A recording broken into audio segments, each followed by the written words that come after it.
bandang menerjang jembatan Si22, Desa Sibaganding, Kecamatan Girsang Sipangan Bolon, Kabupaten Simalungun, Selasa tanggal 18 Desember tahun 2018.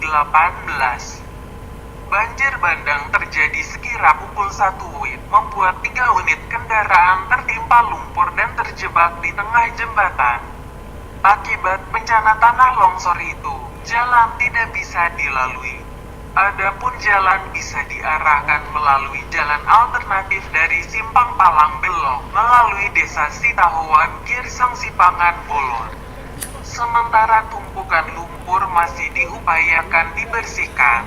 Informasi dari Lantas Polsek Parapat, banjir bandang kali ini lebih besar volumenya dan mengakibatkan dinding jembatan rubuh. Pantauan reporter, pihak kepolisian dibantu warga masih berupaya melakukan pembersihan lumpur yang berada di jembatan dan di tengah jalan. 1 unit alat berat juga sudah diturunkan untuk melakukan pembersihan.